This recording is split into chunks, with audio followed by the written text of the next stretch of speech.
You are being ignored. And deep down, you know exactly why. It happens in the boardroom when you pitch an idea and it's met with polite nods, only for a louder, less competent colleague to say the exact same thing 5 minutes later and receive a round of applause.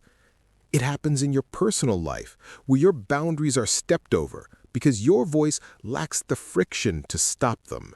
It happens in the quiet moments before you fall asleep, when you replay the conversations of the day and realize, with a sinking feeling, that you did not say what you meant, and nobody heard who you truly are. Your brilliance is rotting inside you. That is a harsh reality, but we are not here to comfort you. We are here to change you. The world does not judge you by the depth of your thoughts or the complexity of your soul. It judges you instantly and ruthlessly by the way you speak. You can be the smartest person in the room, but if you communicate with hesitation, with clutter, and with apology, you will be treated like the least important person in the room. Intelligence is potential energy. Communication is kinetic energy. Until you learn to transfer what is in your head to the minds of others with precision and power, your intelligence is functionally useless.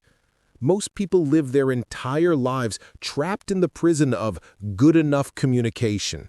They use filler words as crutches. They ramble because they fear silence. They pitch their voices up at the end of sentences, turning statements into questions, begging for validation that will never come. They think charisma is a magical trait bestowed upon a lucky few at birth. They are wrong. Charisma is not magic. It is engineering. Persuasion is not luck. It is psychology. This audiobook is not an English lesson. We are not here to expand your vocabulary with $10 words that make you sound academic but feel cold. We are here to dismantle the psychology of your delivery. We are going to strip away the noise, the ticking habits, and the nervous leaks that are draining your authority. Over the course of 10 chapters, we will perform a total reconstruction of your verbal presence. We will move from the internal game, the mindset that allows you to take up space, to the tactical mechanics of voice, tone, and brevity. You will learn the sniper's code of economy, how to say less to mean more. You will learn to read the emotional temperature of a room and adjust your frequency to command it. You will learn to navigate conflict not with aggression, but with a verbal jujitsu that disarms your opponent before they realize the fight has started. This transformation requires courage. It requires you to kill the version of yourself that is addicted to being invisible. It requires you to accept that when you speak smart, you become a threat to the status quo. You become a leader. Before we begin this descent into the mechanics of power, I have a small request. If you are ready to stop being ignored, and if you are finding value in this message so far, please take a moment to like this video and subscribe to the Premier Audiobooks. It is a small action, but it signals that you are part of the minority who is serious about self-mastery. Now, take a deep breath, clear your mind of the failures of the past. The old you, the one who mumbled and apologized for existing, is dead. Welcome to the new hierarchy. Welcome to the psychology of power. Let's begin. Chapter 1. The silence that screams. There is a specific moment that defines the trajectory of your life, and it happens thousands of times a day. It is a moment so fleeting that if you blink, you might miss it.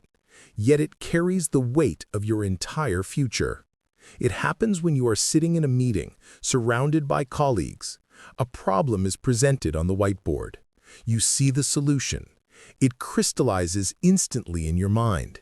The logic is sound. The outcome is positive. And for a split second, you feel the impulse to lean forward, to open your mouth, and to lead.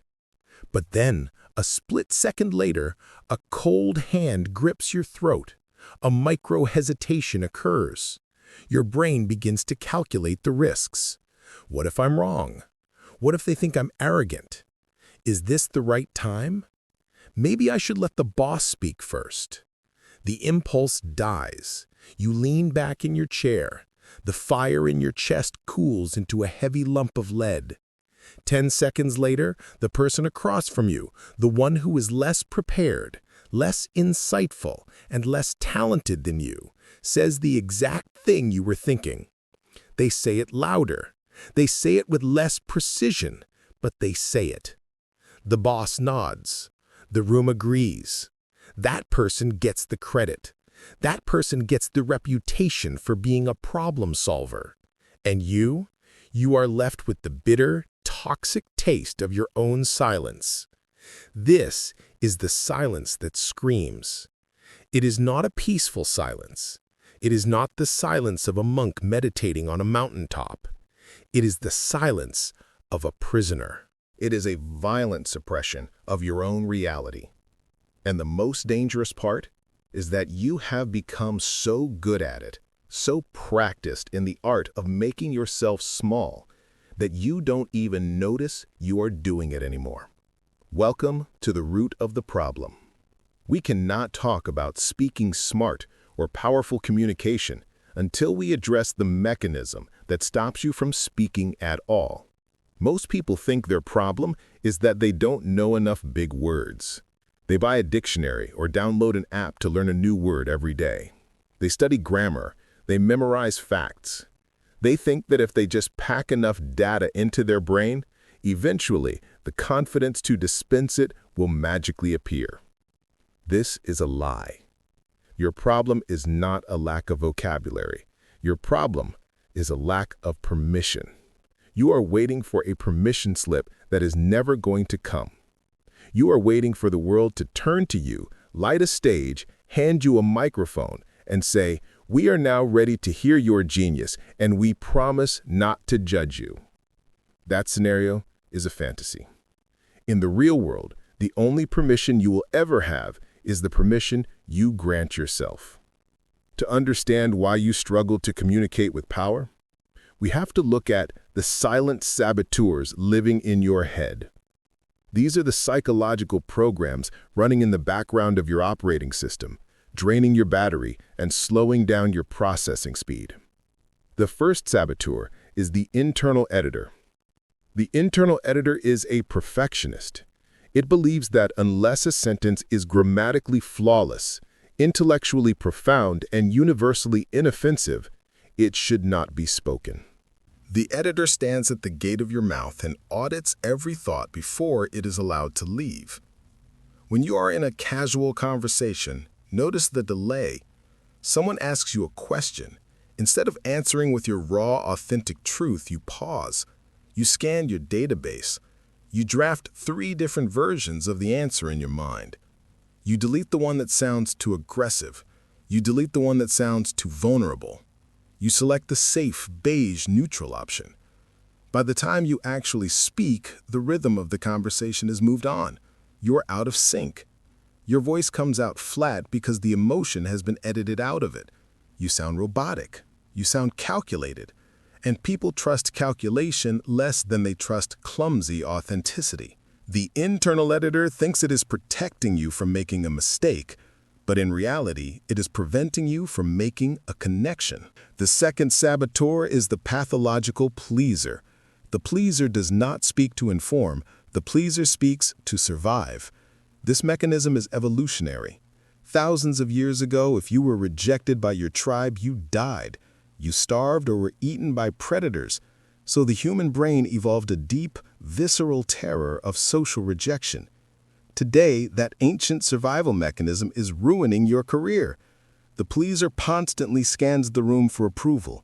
It modifies your tone to sound less threatening. It adds qualifiers to your sentences. You know the sound of the pleaser. It sounds like, "I could be wrong, but," or "This is just a silly idea, but," or "Sorry to bother you, can I just say," why are you apologizing for your existence? Why are you asking for forgiveness before you have even offered your value? When you speak with the pleaser, you are signaling to the world that you are low status. You are telling them, "I am beneath you. Please don't hurt me." And human psychology is predatory. When you present your neck, people will not respect you. They may like you. They may think you are nice, but they will never follow you. They will never look at you as a leader. The pleaser buys safety at the cost of respect. The third saboteur is the ghost. The ghost believes that safety lies in invisibility. The ghost convinces you that if you don't speak, you can't be criticized. If you don't offer an opinion, you can't be wrong. If you stay in the shadows, you are safe from the spotlight of judgment. But here is the brutal truth about the ghost. In the modern world, invisibility is death. We live in an attention economy. If you are not heard, you do not exist. You can be the hardest worker in the company. But if you are a ghost, you will be passed over for the promotion by the person who does half the work but makes twice the noise. The ghost thinks it is being humble, but there is a difference between humility and hiding. Humility is knowing your place in the grand scheme of things. Hiding is refusing to take your place.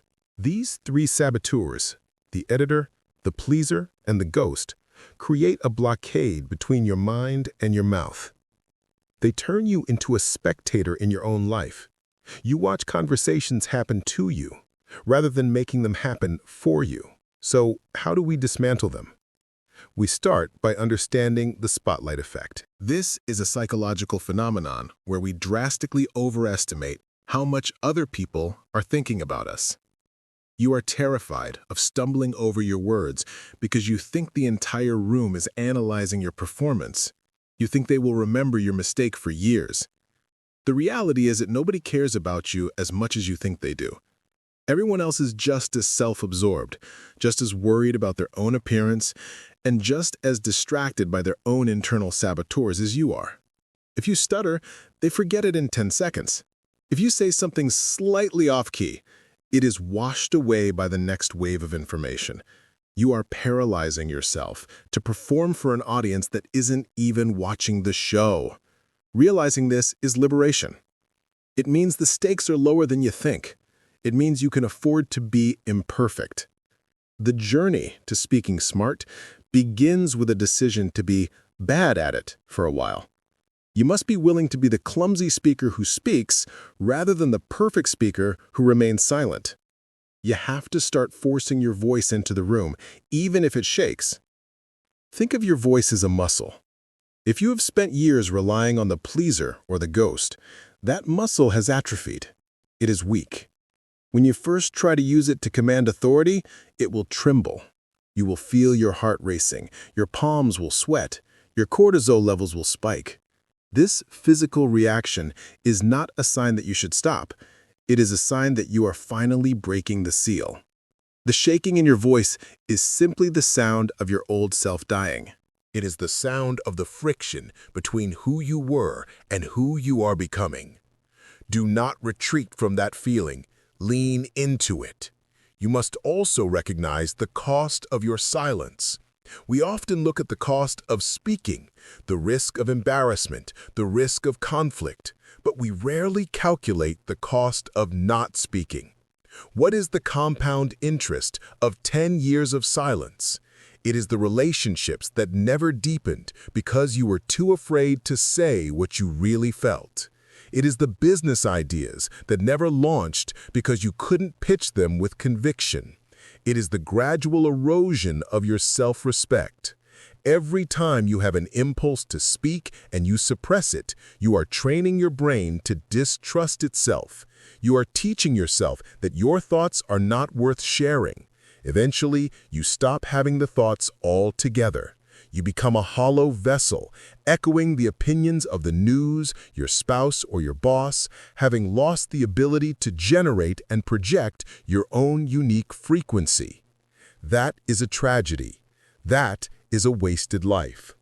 To break this cycle, we have to shift your locus of control. Currently, your locus of control is external. You look at the faces of the people around you to determine if you are doing a good job. If they smile, you feel safe. If they frown, you panic. You are a puppet, and their reactions are the strings. Powerful communication requires an internal locus of control. This means your validation comes from your own intent, not their reaction. When you speak, your goal is not, "I hope they like me." Your goal is, "I have a truth to deliver, and I will deliver it clearly." Whether they like it, hate it, argue with it, or ignore it is secondary. The victory lies in the delivery, not the reception. This shift changes everything. It takes the pressure off. When you stop trying to manipulate other people's perception of you, you become incredibly dangerous. You become unpredictable. You become authentic. People can smell the difference between someone trying to impress them and someone who simply doesn't care if they are impressed. The latter is magnetic. We are drawn to people who are self-contained, people who speak with an air of, "This is who I am, take it or leave it." This doesn't mean being rude. It doesn't mean being arrogant. It means being solid. Imagine a lighthouse. The lighthouse does not run around the beach frantically trying to find the boats to shine its light on. The lighthouse stands on the rock. It spins its light. It does its job. The boats navigate by it, or they crash. The lighthouse does not care. It is consistent. It is grounded. You need to become the lighthouse. Your voice is the light. Your values are the rock. You speak your reality. You project your intelligence. If people align with it, they will come to you. If they don't, they will pass you by, and that is fine. You are not for everyone. This week, I want you to conduct an audit of your silence. I don't want you to change anything yet. I just want you to observe. Carry a small notebook or use the Notes app on your phone. Every time you feel that impulse to speak, that spark in your chest, and you feel the cold hand of the saboteur snuff it out, write it down. Write down, "Meeting at 10 a.m. Wanted to object to the timeline. Stayed quiet." Write down, "Lunch with friend. Wanted to suggest a different restaurant. Said, I don't care, instead." Capture the data. Look at the sheer volume of times you betray yourself in a single day. It will shock you. It will make you angry. Good. You need to be angry. Anger is a much better fuel for change than sadness. Sadness makes you retreat. Anger makes you push through barriers. Get angry at the fact that you are living a diluted version of your life. Get angry at the internal editor for censoring your genius. Get angry at the ghost for making you invisible. Once you see the pattern, you can break it. In the coming chapters, we are going to give you the tactical tools to replace these bad habits. We're going to teach you how to breathe so your voice resonates in your chest, not your nose. We're going to teach you how to structure a sentence so it lands like a hammer, not a feather. We are going to teach you how to use silence as a weapon rather than a shield. But none of those tactics matter if you are still asking for permission. So, here's your first official command. Revoke the permission you have given others to silence you. Tear up the social contract that says you must be polite at the expense of being real. Understand that speaking smart is actually speaking brave. The intelligence is already there. You have the hardware. You have the data. You just need to unlock the port. The world is noisy. It is filled with people talking over each other, shouting to be heard, creating chaos. But amidst all that noise, there is a desperate hunger for a signal. We are starving for someone who speaks with clarity, with intent, and with a lack of fear. Be that signal. The next time you feel the impulse, do not think, do not edit, do not look for approval. Open your mouth. Let the sound out. Let it be imperfect. Let it be loud. Let it be real. The silence has held you hostage long enough. It is time to break the lock. Chapter 2. The Architect of Noise. Imagine you were tuning a radio. You turn the dial, searching for a clear station. Most of what you hear is static. A crackling, hissing, distorted mess of sounds that are unintelligible and irritating. You skip past them immediately. Then, suddenly, the static clears. A voice cuts through. It is crisp. It is sharp. There is zero interference. You stop turning the dial. You listen. Most people speak like the static. They are difficult to tune into. They are filled with interference. The smartest communicators in the world are the clear frequency. And the difference between the static and the signal is not the content of the message, it is the absence of noise. In the previous chapter, we discussed the fear that stops you from speaking. Now we must address what happens when you actually do speak. Because for the vast majority of the population, the moment they open their mouths, they begin to sabotage their own intelligence. They don't speak, they leak. They leak insecurity. They leak anxiety. They leak doubt. And they do this through a mechanism I call verbal clutter. Verbal clutter is the collection of sounds, words, and habits that occupy space but add no value. It is the the ah, the like, and the you know. It is the nervous laughter at the end of a serious statement. It is the rambling, run-on sentence that circles the point but never actually lands on it. You might think these are just harmless habits. You might think, everyone says it's natural. It is not natural. It is a signal of low status. When you fill your speech with clutter, you are sending a subconscious code to the listener's brain. That code says, I am buffering. I am not prepared. I am uncomfortable with silence. I am wasting your time. The listener does not judge you for not knowing the answer. They judge you for the noise you make while you search for it. Let's look at the mechanics of why we do this. Why is the human brain so terrified of a pause that it forces us to make a meaningless sound just to fill the air? The answer lies in the ancient fear of losing the floor. Deep down, you are afraid that if you stop making noise for even 1 second, someone else will interrupt you. You are afraid that silence will be interpreted as incompetence. You think that continuous sound equals continuous value. So you keep the engine revving. You bridge the gap between two thoughts with a long, drawn-out, keeping your vocal cords vibrating so that nobody else can steal your turn. This is a defensive tactic. And like all defensive tactics, it projects weakness. A master communicator does not defend the floor. They command it. They know that they do not need to make a sound to hold attention. In fact, they know that the most powerful tool in their arsenal is the absence of sound. We need to audit your noise. This is a painful process, but it is necessary. You cannot fix what you cannot hear. Most of us are deaf to our own verbal tics. We have filtered them out. I want you to record yourself. Do not read a script. Record a phone call with permission, or simply hit record on your phone and talk about your day for 3 minutes. Then play it back. Do not listen to what you said. Listen to how you said it. Count the ums. Count the likes. Count the times you restarted a sentence because the first attempt wasn't good enough. Count the times you used the word actually or basically when you didn't need to. It will be excruciating. You will sound unpolished.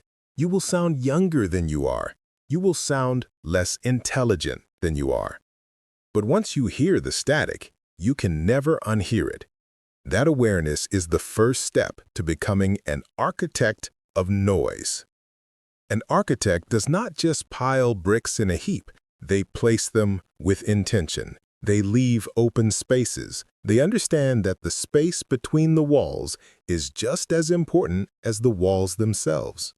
In speech, the space is the pause. The pause is the single most underutilized weapon in communication. It is the difference between a rambling amateur and a mesmerizing leader. There are 3 types of pauses you must master. The first is the pre-answer pause. Someone asks you a difficult question. The impulse of the pleaser from Chapter 1 is to answer immediately. You want to show that you are quick-witted. You want to show you are on the ball. So you jump in before they have even finished the sentence. This is a mistake. An immediate answer signals that you have not thought about the question. It signals that you are reciting a script. It feels cheap. Instead, when you are asked a question, wait. Count to 2 in your head. Look at the person. Let the question hang in the air. This 2-second silence does 3 things. First, it shows respect for the question. It implies the question was weighty enough to require thought. Second, it builds anticipation. The listener leans in, waiting for the verdict. Third, it gives your brain time to formulate a clean, clutter-free sentence. When you finally speak after a pause, your words carry double the weight. You sound deliberate. You sound like an oracle, not a contestant on a game show. The second is the emphasis pause. This is used to highlight a key point. Most people rush through their most important ideas because they're afraid of being boring. They bury the lead. Imagine you are delivering a crucial statistic. The amateur says, "We grew by 20% this quarter, which is great, so moving on to the next slide." The master says, "We grew by 20% this quarter." Pause for 3 seconds. In that 3-second silence, the number sinks in. The audience processes it. They feel the impact. You are forcing them to digest the information before you feed them the next bite. The third is the power pause. This is the most aggressive and effective use of silence. It is used when you are interrupted or when you lose the room. If you are speaking and someone cuts you off, or if people start side-talking, do not talk louder. Do not shout. Stop. Stop talking abruptly. Cut the sentence in half, and simply look at the distraction. The sudden absence of sound is shocking. It acts like a splash of cold water. The person who interrupted you will feel the vacuum of sound and awkwardly trail off. The side talkers will suddenly realize they are the only ones making noise. You regain control not by fighting for the noise, but by removing it.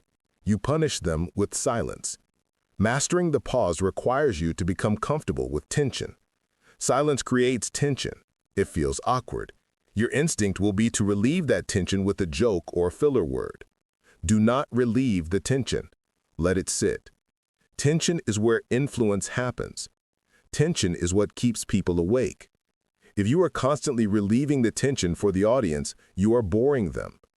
Be the person who is comfortable in the void. Now let's talk about the cousin of the filler word, the ramble. Rambling is the act of burying your point under a mountain of words. It happens when you don't trust that your first sentence was good enough, so you say the same thing 3 different ways just to be sure. It sounds like this. I think we should delay the launch just because, we aren't quite ready, and it's probably better to wait, and I feel like if we go now, it might be bad, so yeah, let's wait. That entire paragraph could have been 2 words: delay, launch. Rambling is a lack of faith in your own clarity. It is the spray and pray method of communication. You fire a machine gun of words hoping one of them hits the target. The architect of noise uses a sniper rifle. 1 shot, 1 kill. To cure rambling, you must adopt the period protocol. The period protocol is a mental discipline. It requires you to envision a full stop or a period at the end of your sentence. When you reach that period, you physically stop your mouth from moving. You do not trail off. You do not add a conjunction like and or so. You hit the period and you stop. Practice this in low-stakes environments. When you order coffee, "I would like a black coffee." Stop. Do not say, "I would like a black coffee. If that's okay, just a small one, thanks." When you answer the phone, "This is David." Stop.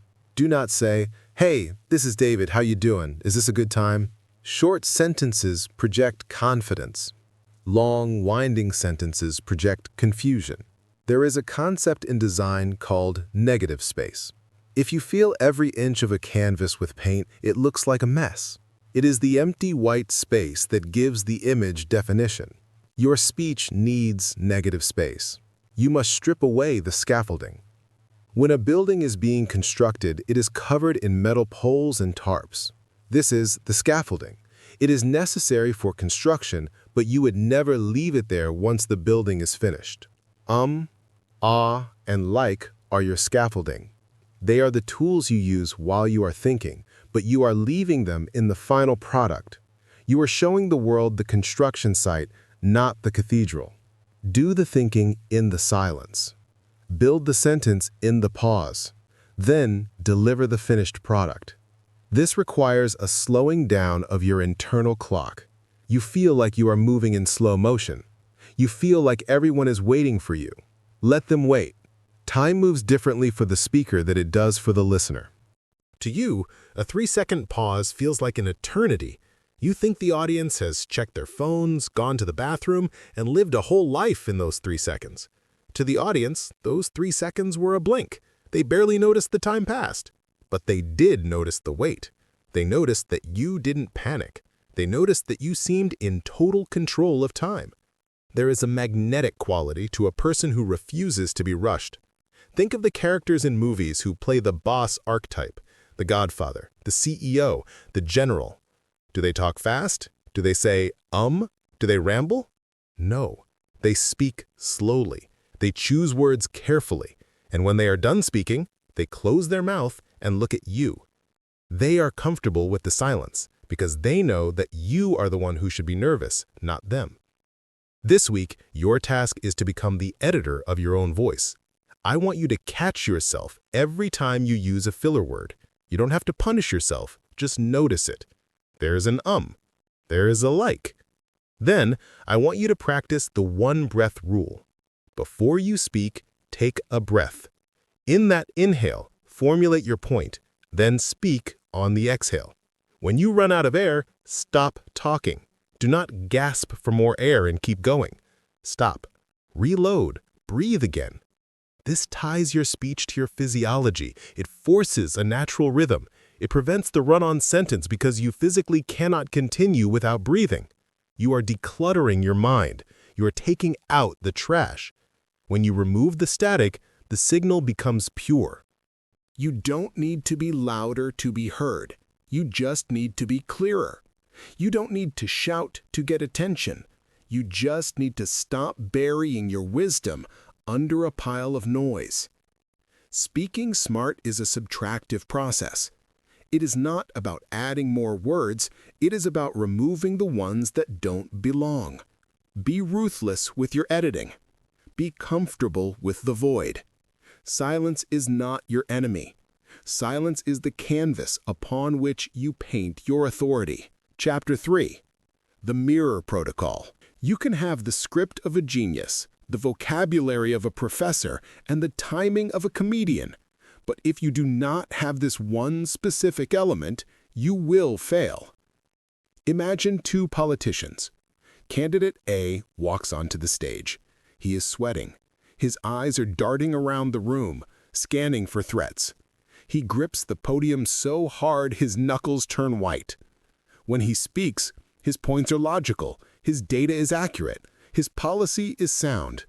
But the audience feels uneasy. They shift in their seats. They check their watches. They don't trust him. Candidate B walks onto the stage. She is relaxed.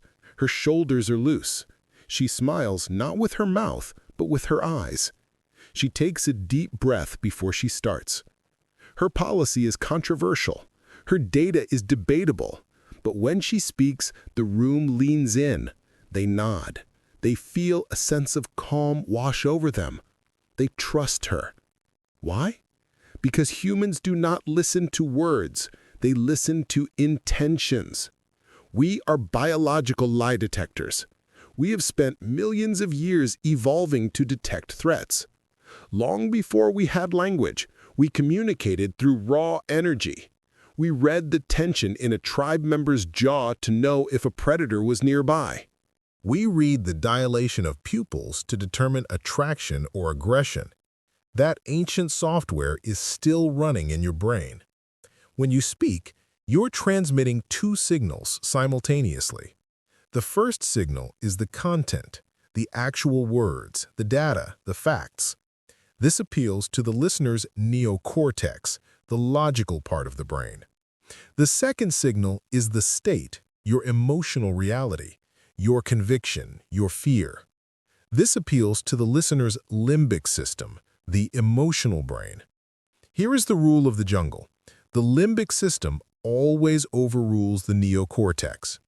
If your words say, "I am confident," but your voice trembles and your breathing is shallow, the audience's limbic system screams, "Liar." They will reject your message, not because the logic is flawed, but because the messenger is incongruent. This brings us to the mirror protocol.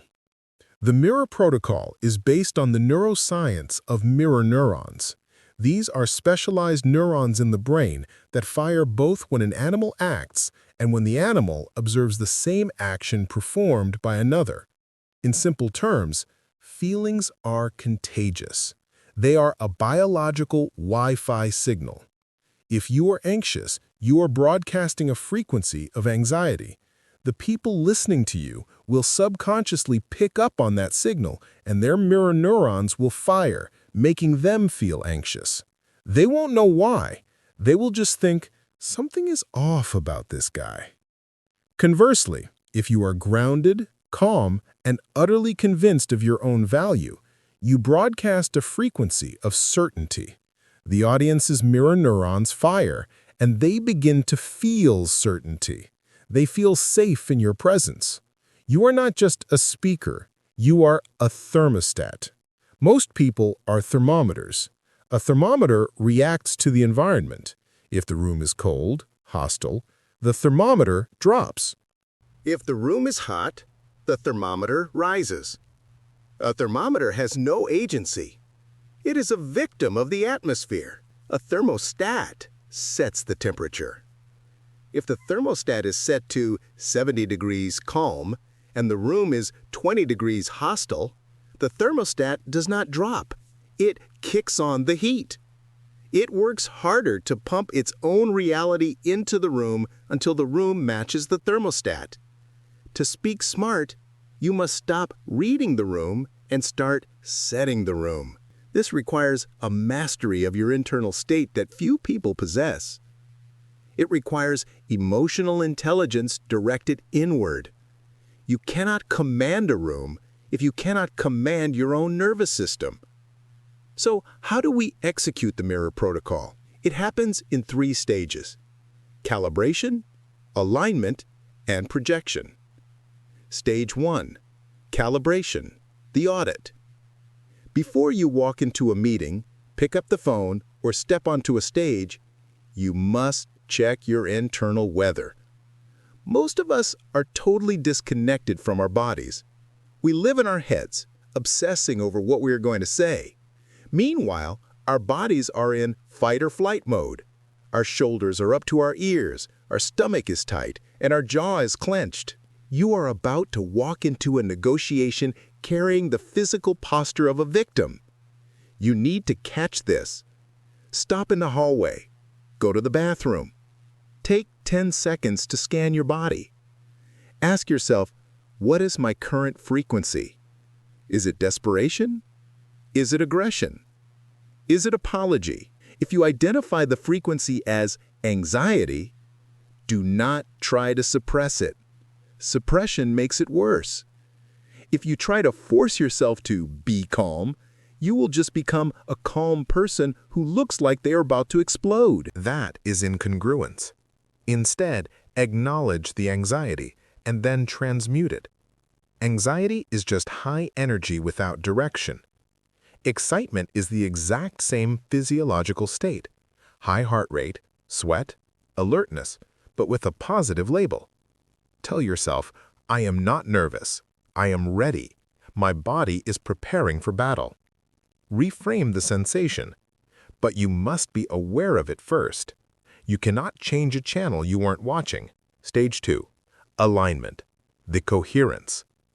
Alignment is the synchronization of your 3 V's: visual, body language; vocal, tone; and verbal words. When these three are aligned, you achieve coherence. Coherence is charismatic. It is the quality of being solid. Think of a person telling a lie.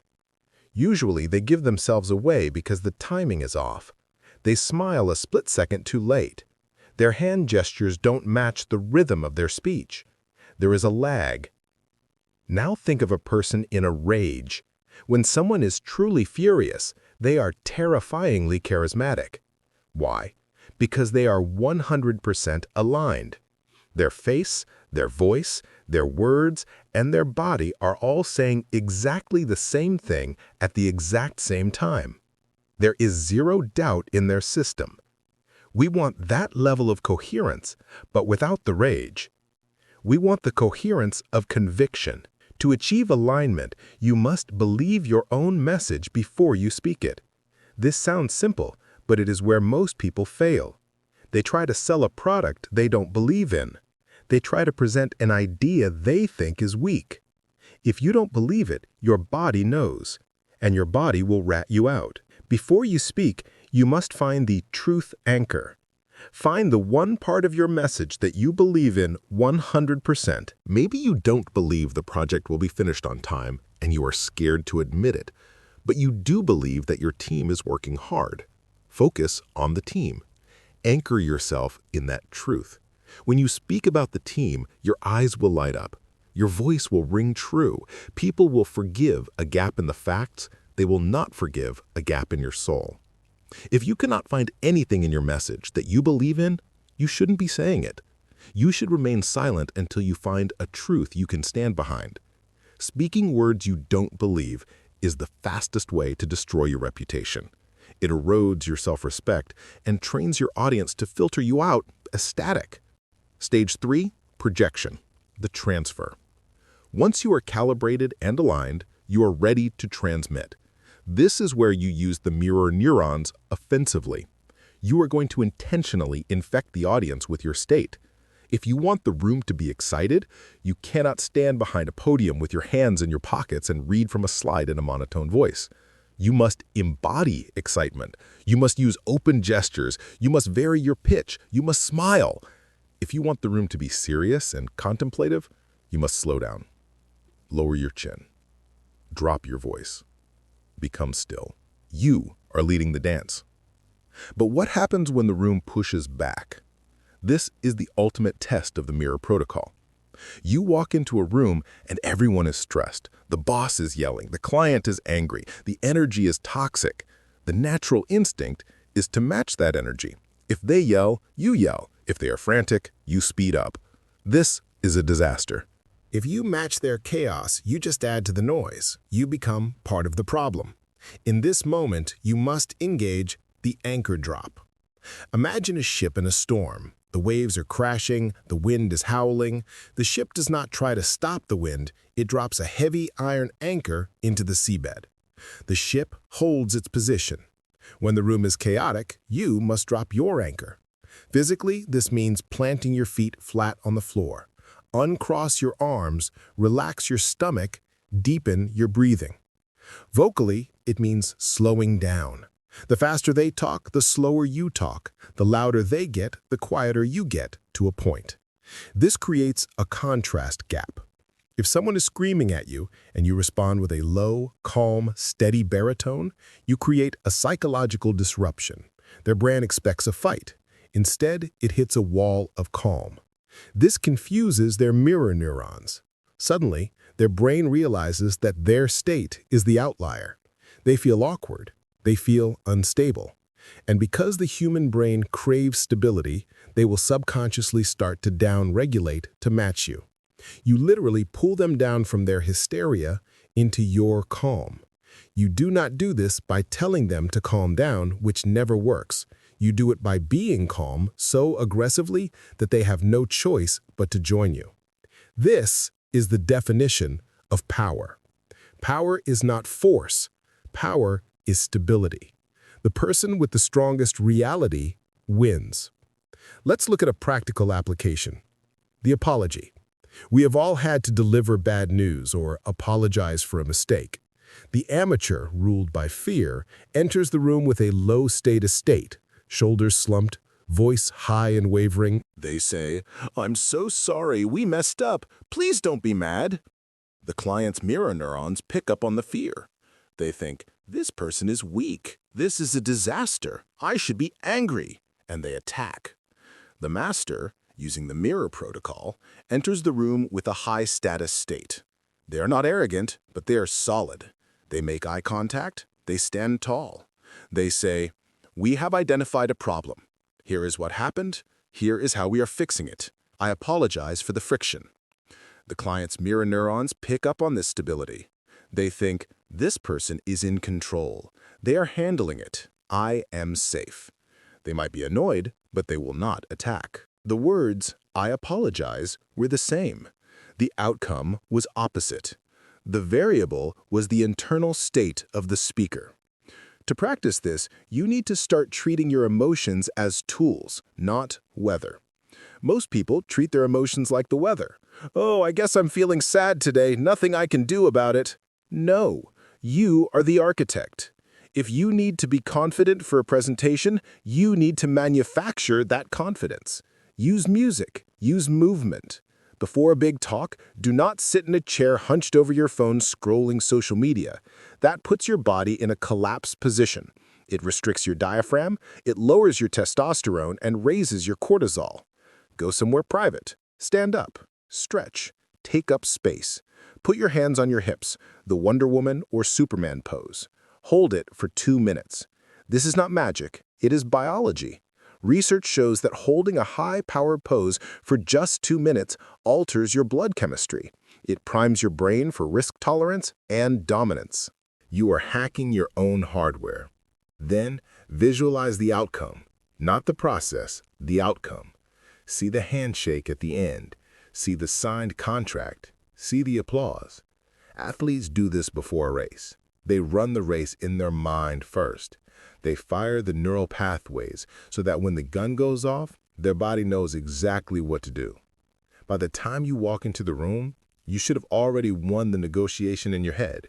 You should be walking in just to finalize the paperwork of a victory that has already occurred in your neural architecture. This is the mirror protocol in full effect. You mirror your future success, and then you invite the audience to step into that reflection with you. If you ignore this chapter, if you focus only on your vocabulary and your slide deck, you will always be limited. You will be the person who says the right thing, but gets the wrong result. You will be the static. But if you master this, you become the signal. You become the person who can walk into a riot and create peace, or walk into a graveyard and create life. Your voice is merely the delivery system. Your state is the payload. Make sure the payload is explosive. Chapter 5. The War for Attention. Imagine for a moment that you have written the greatest symphony in history. The notes are perfect. The melody is heartbreakingly beautiful. It is a masterpiece that could change the world. Now imagine you hand the sheet music to a musician who has never practiced their instrument. Their violin is out of tune, their strings are rusty. When they play your masterpiece, it doesn't sound like art. It sounds like screeching. It sounds like pain. The audience covers their ears. They boo. They leave. It wasn't the music that failed. It was the instrument. In communication, your ideas are the sheet music. Your voice is the instrument. You can have the most brilliant strategy, the most watertight logic, and the most revolutionary product. But if you deliver it through an instrument that is weak, nasal, monotonous, or screeching, you will lose. You are fighting a war for attention, and you are bringing a plastic knife to a gunfight. Most people spend their entire lives obsessing over the what. They rewrite their speeches, they polish their emails, they memorize facts, but they never spend a single second thinking about the how. They treat their voice as an immutable fact of life, like their height or their eye color. This is just how I sound, they say. That is false. Your voice is a physical apparatus. It consists of lungs, a diaphragm, vocal cords, a tongue, and lips. It is a machine, and like any machine, it can be calibrated. It can be tuned. It can be upgraded. In this chapter, we are going to leave the realm of psychology and enter the realm of physics. We are going to explore the acoustics of authority. We are going to tune your instrument so that when you speak, people don't just hear you, they feel you. The war for attention is fought on 4 fronts: pitch, pace, volume, and timbre. Let's begin with the most common saboteur of authority: pitch. There is a pandemic in modern communication called upspeak. It is technically known as high-rising terminal. This is the habit of ending a declarative sentence with a rising intonation, making it sound like a question. My name is John. I'm the project manager. We need to sign this contract? When you use upspeak, you are begging for validation. You are telling the listener, I am stating a fact, but I am not sure if I'm allowed to, so please confirm that it's okay. It is a submission signal. In the animal kingdom, smaller animals raise the pitch of their sounds to appear less threatening to alpha predators. When you use upspeak, you're biologically signaling that you are prey. If you are a leader, or if you aspire to be one, you must eliminate this habit immediately. You must master the downward inflection. Imagine a set of stairs. When you speak a sentence, you want to walk down the stairs. You start at a normal pitch, and by the end of the sentence, your voice should drop. My name is John. Drop. I am the project manager. Drop. We need to sign this contract. Drop. A downward inflection signals finality. It signals that the statement is not up for debate. It is a command, not a query. It hits the listener's brain with a sense of case closed. Police officers are trained in this. They do not say, step out of the car. They say, step out of the car. The pitch goes down, the authority goes up. Next, we move to pace. The speed at which you speak controls the heart rate of your audience. Most nervous speakers talk too fast. They are afraid of taking up time, so they try to cram as much information as possible into the shortest window. This creates a salesman frequency. We have all been cornered by a desperate salesperson. They talk a mile a minute because they are afraid that if they stop, you will hang up or walk away. Fast talking signals anxiety. It signals that you don't value your own words enough to let them land. Authority is slow.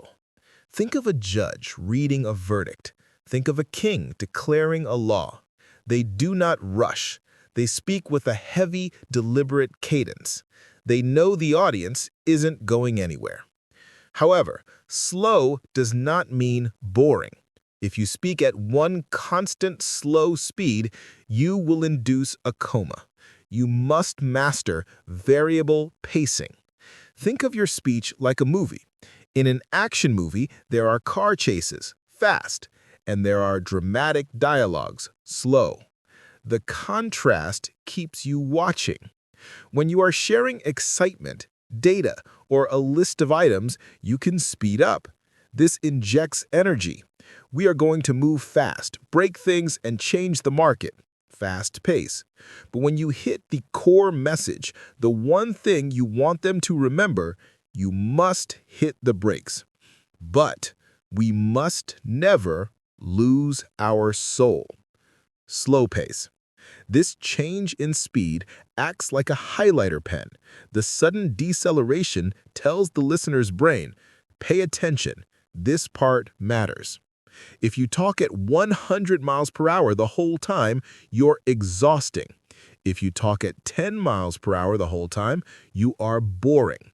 You must be the driver who knows when to sprint and when to cruise. Now, let's discuss the third front, volume. There is a misconception that to command a room, you must be loud. We associate volume with dominance, the loud guy at the bar, the drill sergeant, the shouting politician. But in the world of smart communication, loudness is a blunt instrument. It is crude. True power is often quiet. Consider the stage whisper. If you are in a noisy meeting and you start shouting to be heard, you are competing. You are begging for attention. You are entering a shouting match you might lose. Instead, try the opposite. Drop your volume. When you speak slightly softer than the ambient noise of the room, you force the audience to do the work. They have to stop rustling their papers. They have to stop side-talking. They have to lean in. By lowering your volume, you pull the audience toward you.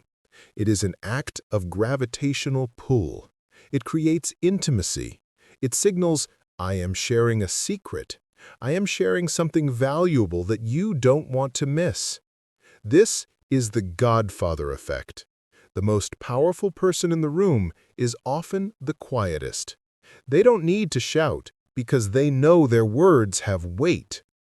Of course, you cannot whisper the entire time. You need range. But the default setting for a sophisticated speaker is not loud projection, it is intense clarity. This brings us to the fourth and most subtle front, timbre. Timbre is pronounced timbre. It is the texture of your voice. It is the difference between a flute and a cello playing the same note. The flute is airy and light. The cello is rich and resonant. Most people speak from their throat or their nose. This is called head voice. Head voice is thin. It is high. It creates a nasal, whining quality. When you get nervous, your throat muscles tighten, strangling your vocal cords and forcing your voice up into your head. This makes you sound younger and less experienced. You want to speak from your chest voice. Chest voice is warm. It is resonant. It vibrates in your sternum. It is the voice of trust. Evolutionarily, we are programmed to trust deeper, resonant voices. A deep growl from a lion commands more respect than the chirp of a bird.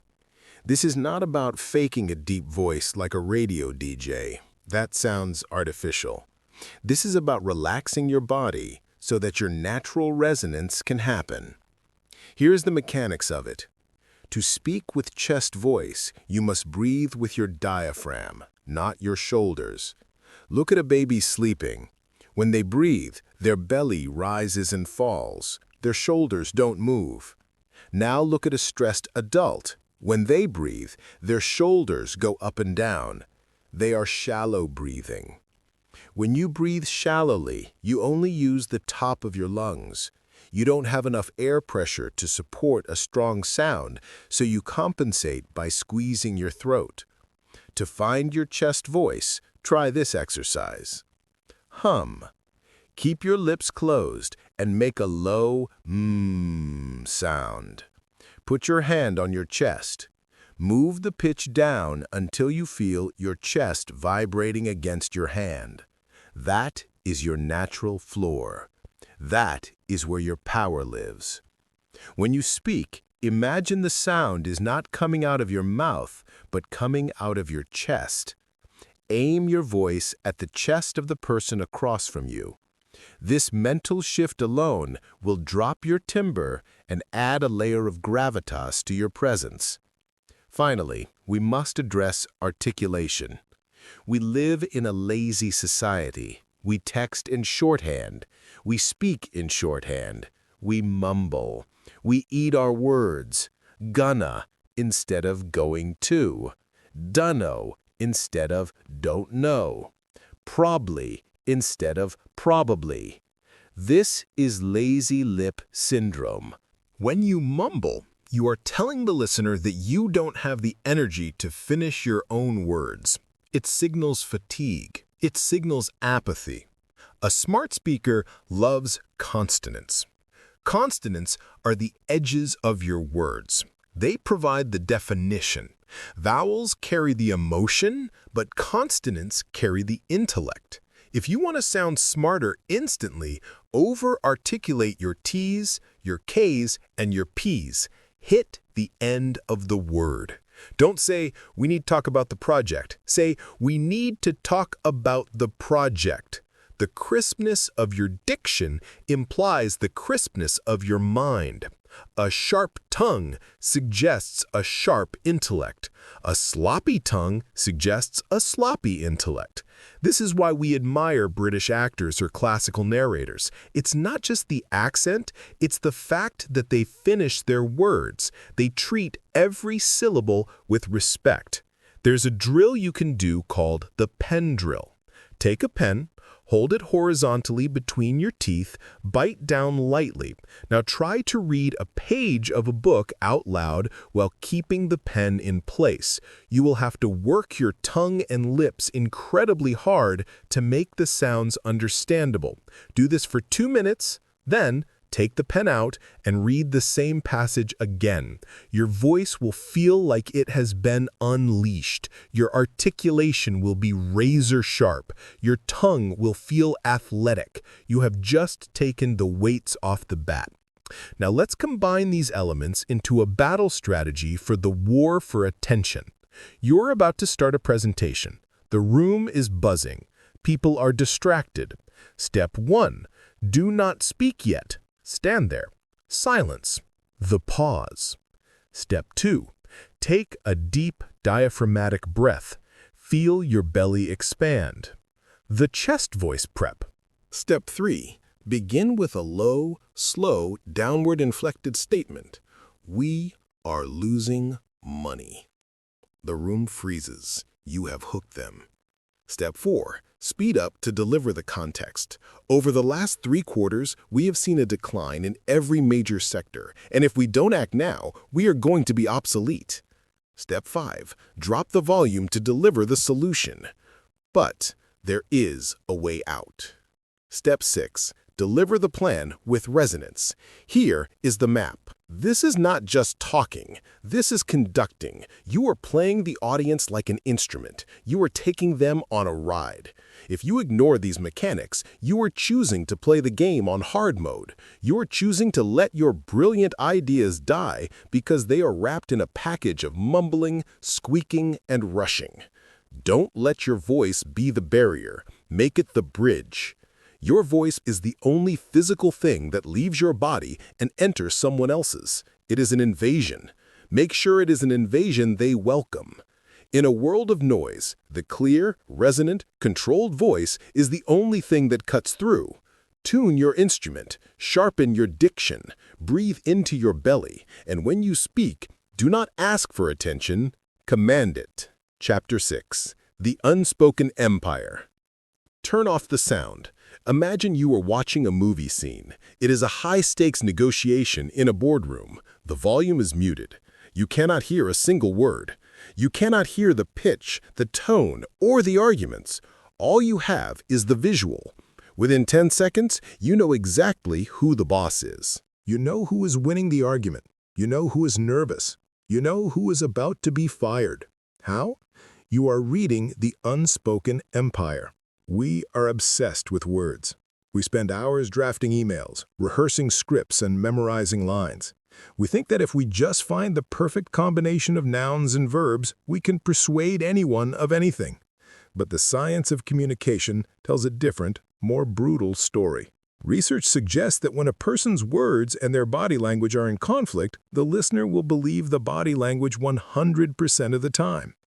If you say, "I am completely confident in this plan," but your shoulders are hunched, your hands are hidden, and your eyes are darting around the room, your words are irrelevant. You are broadcasting fear. You are a billboard of insecurity. The human brain is an ancient survival machine.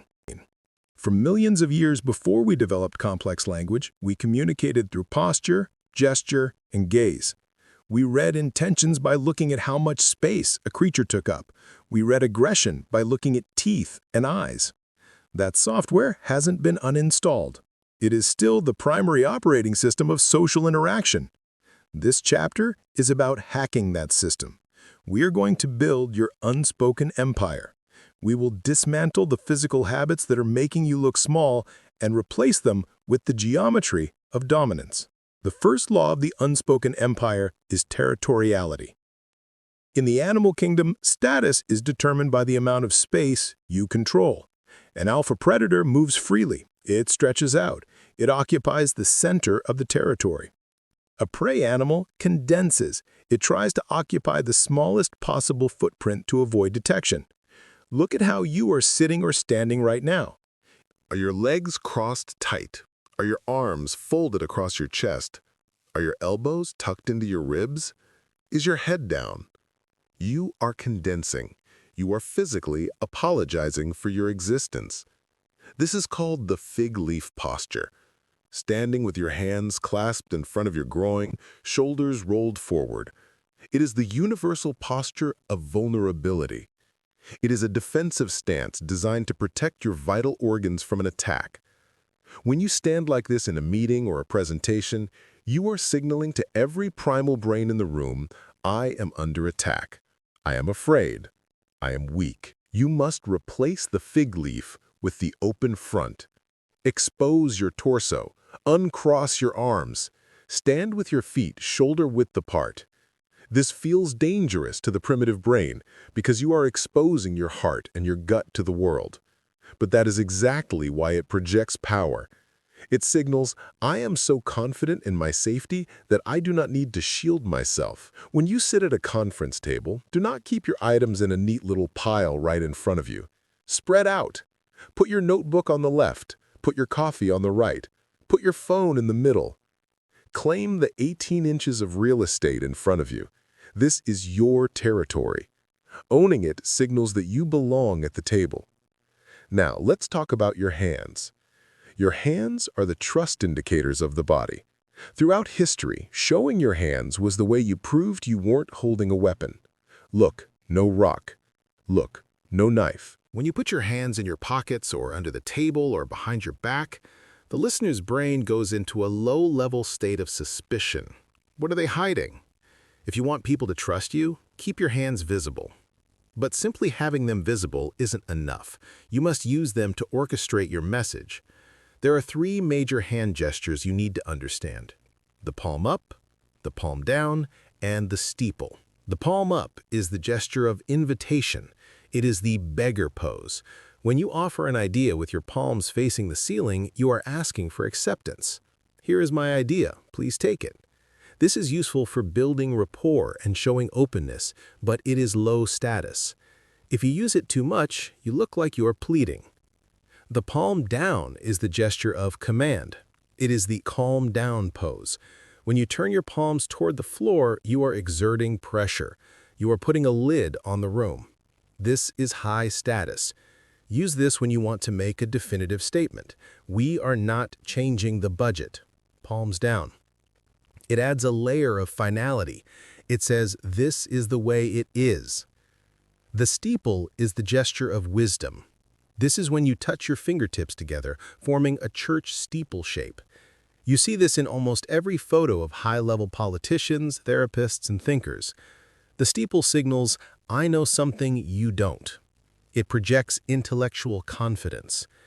If you are listening to someone and you want to look like you are evaluating their soul, use the steeple. If you are announcing a complex solution, use the steeple. It separates your fingers from the nervous energy of wringing your hands. It freezes your hands in a shape of precision. However, a warning. Do not use the gun steeple, pointing your index fingers out like a pistol. That is aggression. It triggers a defensive response. Keep the fingers balanced. Now we move to the shoulders. The shoulders are the emotional barometers of the body. When you are stressed, your shoulders rise toward your ears. This is the turtle effect. You are trying to pull your head into your shell. High shoulders kill your authority instantly. They also constrict your voice, as we learned in the previous chapter. You need to constantly audit your shoulders. Drop them. Imagine you are trying to put your shoulder blades into your back pockets. This elongates your neck. A long neck is a sign of fearlessness. Predators expose their necks. Prey hide them. By lowering your shoulders, you look relaxed, and in the world of power, the most relaxed person is the one in charge. Let's discuss the walk. How do you enter a room? Most people ooze into a room. They hesitate at the door. They look for a friendly face before they fully commit to entering. They walk quickly with short, choppy steps, rushing to find a chair so they can stop being a moving target. This is the walk of a fugitive.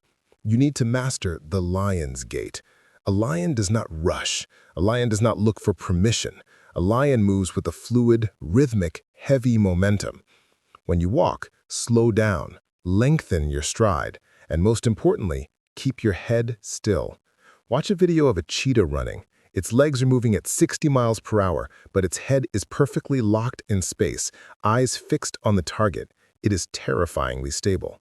Now watch a nervous person walk.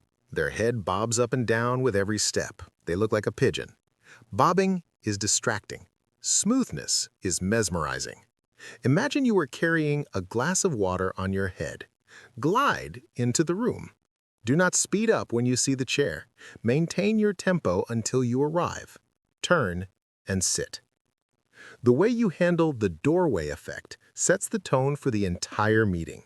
When you walk through a door frame, you are entering a new frame of reality. Do not walk in while checking your phone. Do not walk in while looking at the floor. Pause for a microsecond at the threshold. Frame yourself in the doorway. Scan the room. Make eye contact with the most important person. Smile or nod, then enter. You are announcing your arrival without saying a word. You are saying, "I am here." Now, we arrive at the most potent weapon in the unspoken empire: eye contact. We all know the rule: make eye contact. But most people do it wrong. They stare. They get into a blinking contest. They make it creepy. Or they look away too often. They look at the ceiling when they are thinking. They look at the floor when they are nervous. Here is the protocol for high-status eyes. First, understand the triangle of power. When you are speaking to someone professionally, imagine a triangle on their face. The 3 points are their 2 eyes and the center of their forehead. Keep your gaze within this triangle. This is the professional gaze. It signals seriousness and intellect. If you drop your gaze to the triangle between their eyes and their mouth, that is the social gaze. It is friendly, but less authoritative. If you drop your gaze to the triangle between their eyes and their chest, that is the intimate gaze. Do not use this in a boardroom unless you want to be fired or sued. Keep it on the forehead. It feels intense, but it keeps the conversation strictly on the level of ideas. Second, learn how to break contact. You cannot stare at someone for 10 minutes straight. It triggers a fight or flight response. You have to break eye contact occasionally to release the tension. But how you break contact determines your status. Most people break contact by looking down. You make a point, you feel awkward, so you look at your shoes. Looking down is a submission signal. It cuts the connection. It signals shame or doubt. Never look down. When you need to break eye contact, look sideways. Look to the left or right as if you are referencing a thought in the air, and then bring your eyes back to theirs. Looking sideways signals, "I am thinking." Looking down signals, "I am yielding." Third, the sticky eyes technique. When you finish a sentence, do not look away immediately. Hold the gaze for 1 second after you stop talking. This is the visual equivalent of the silence we discussed in Chapter 2. It forces the listener to digest your words while pinned by your gaze. It shows you are not afraid of their reaction. Then there is the matter of listening. When you're the speaker, you control the room. But what about when you are the listener? Most people listen passively. They have a resting face that looks bored or judgmental, or they nod furiously like a bobblehead doll to show they are agreeing. Nodding too much is a pleaser behavior. It makes you look desperate for approval. Yes, yes, I agree. Please like me. Stop the rapid nodding. Adopt the analytic neutral face. Keep your head still. Tilt it slightly to the side, which exposes the neck and signals, "I am listening," but in a contemplative way. Nod slowly and rarely. Only nod when they make a truly valid point. This makes your approval valuable. If you nod at everything, your agreement is cheap. If you sit still and only nod once every 2 minutes, that nod acts like a gold coin. The speaker will work harder to earn it. Finally, we must discuss mirroring. We talked about mirror neurons emotionally, but you can also use them physically to build rapport or to break it. People who are in sync naturally mirror each other's body language. If one leans back, the other leans back. If one crosses their legs, the other follows. You can use this. If you want to connect with someone, subtly mirror their posture. Wait 10 seconds, then match them. It creates a subconscious feeling of we are the same. But if you want to assert dominance, break the mirror. If the other person is agitated, leaning forward and waving their hands, do not match them. Do the opposite. Lean back. Open your hands. Slow down. By refusing to mirror their chaotic state, you force them to deal with your stable state. You become the immovable rock. Let's put this all together into a scenario. You walk into a pitch meeting. You pause at the door. You scan the room, the entry. You walk to the chair with a smooth, level gait, the lion's walk. You sit down and place your notebook and water on the table, spreading them out to claim your zone. Territoriality. You unbutton your jacket and sit back, exposing your torso. Open front. When they ask you a question, you listen with a still head, looking at their forehead zone. Analytic neutral. When you answer, you use your hands to illustrate the point, then bring them to a rest in a steeple. Precise gestures. You deliver the final price. You turn your palms down on the table. You hold their gaze. You do not blink. You do not look down. The anchor. This is a performance. You might feel ridiculous at first. You might feel like you are acting. Good. You are acting. We are all acting, all the time. The shy person is acting shy because they rehearsed that role for 20 years. The confident person is acting confident. The only difference is that one role pays better than the other. You have a choice. You can let your body betray you, letting your subconscious fears leak out through twitching feet and hunched shoulders. Or you can take control of the machine. You can decide to inhabit the body of a leader. When you change your posture, you change your chemistry. As we mentioned, open postures increase testosterone and decrease cortisol. By acting powerful, you actually become biologically more powerful. The unspoken empire is always broadcasting. It never sleeps. Even when you are silent, you are shouting. Make sure you are shouting the right message. Make sure your body is telling the world, I am here, I am ready, and I am not to be moved. Chapter 7. The Narrative Engine. Human beings are not logic processors. We are not calculators with skin. We are not walking spreadsheets. If you present a list of bullet points to a room full of people, they might nod and say, They might take notes. They might even understand what you are saying. But 5 minutes after they leave the room, they will have forgotten 90% of it. Now, imagine you tell them a story. You tell them about a specific moment of crisis. You describe the sweat on your palms. You describe the risk of failure. You describe the moment the solution clicked. 5 years later, those same people will be able to recount that story to you. Why? Because logic convinces, but emotion binds. Logic appeals to the writer, but emotion talks to the elephant. If you cannot move the elephant, you aren't going anywhere. Welcome to the narrative engine. Most smart people, engineers, doctors, executives, view storytelling as fluff. They see it as entertainment, something reserved for campfires or movies.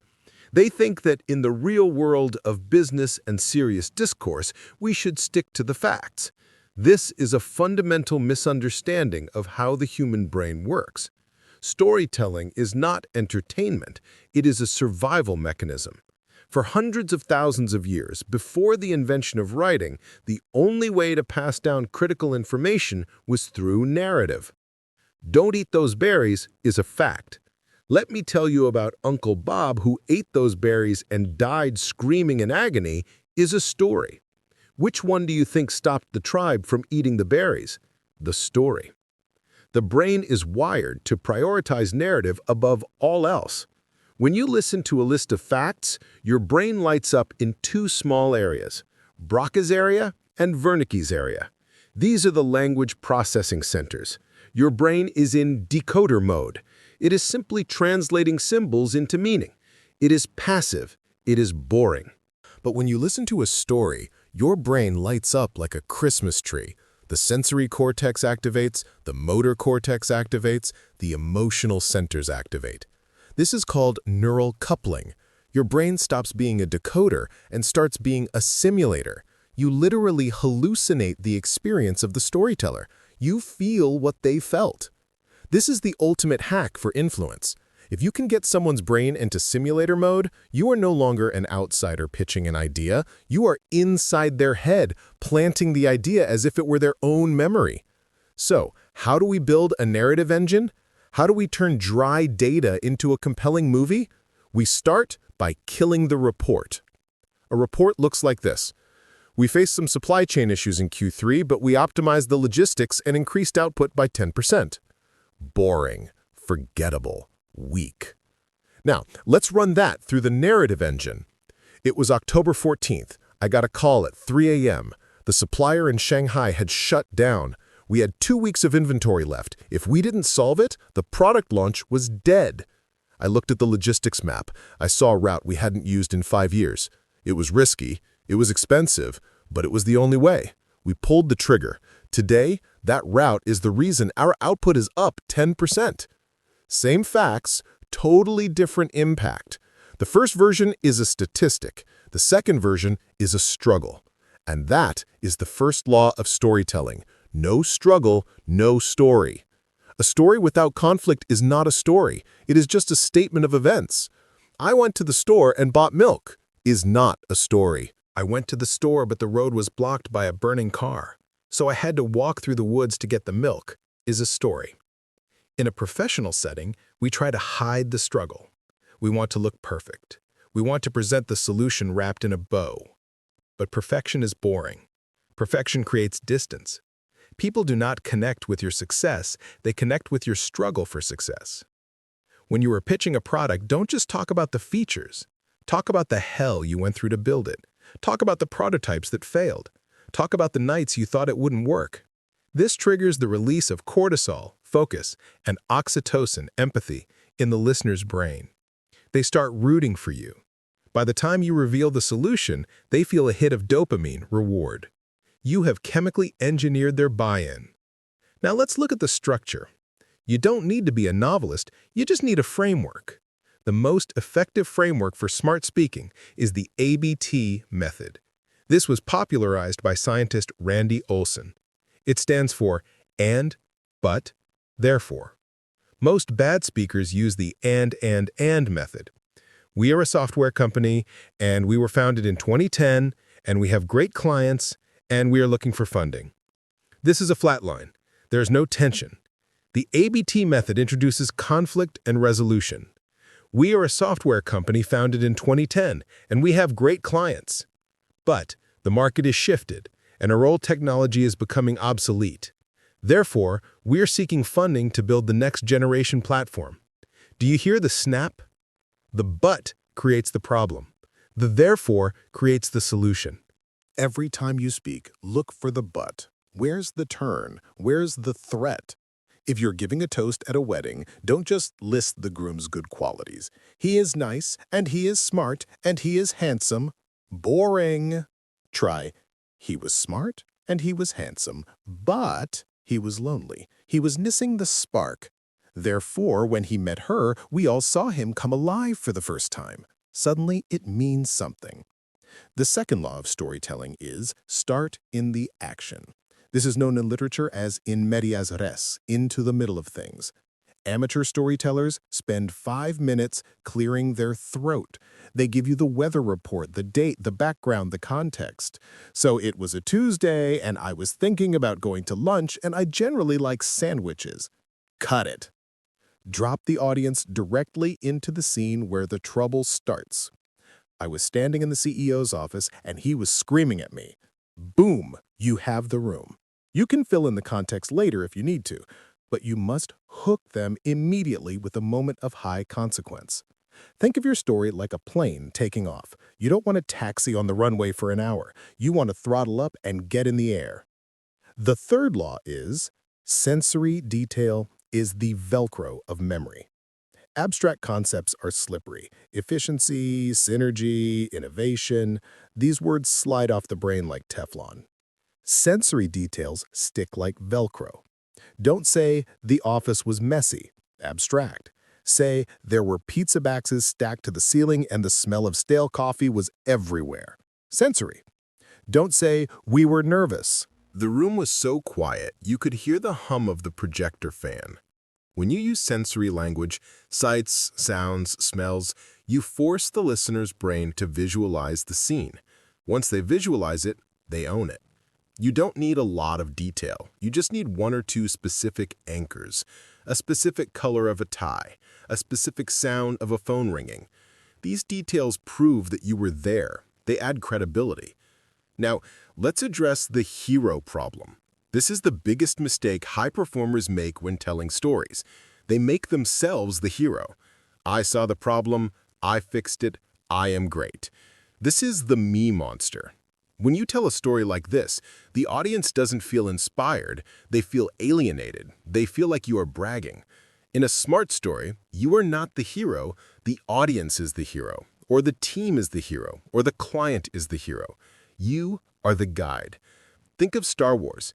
You are not Luke Skywalker, you are Yoda. Luke is the one who has to destroy the Death Star, solve the problem. You are the one who hands him the lightsaber, the tool, or insight. When you tell a success story, position yourself as the facilitator. The team was stuck. They were exhausted. I gave them a new framework to look at the data. They took that framework, ran with it, and they broke the record. By making them the hero, you show humility. And paradoxically, the guide is always higher status than the hero. The hero is struggling and learning. The guide is wise and established. Be the guide. This applies to sales as well. If you are selling a product, your product is not the hero. The customer is the hero. Your product is the magic sword they use to slay the dragon. If you make your product the hero, the customer feels like a sidekick in your movie. Nobody wants to be a sidekick. Make them the star. Now, let's talk about the Trojan horse technique.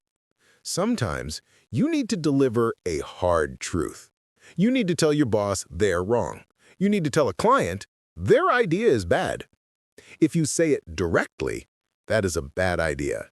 Their ego walls go up. They get defensive. They fight you.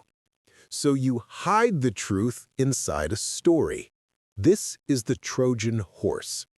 Instead of attacking their idea, you tell a story about a third party.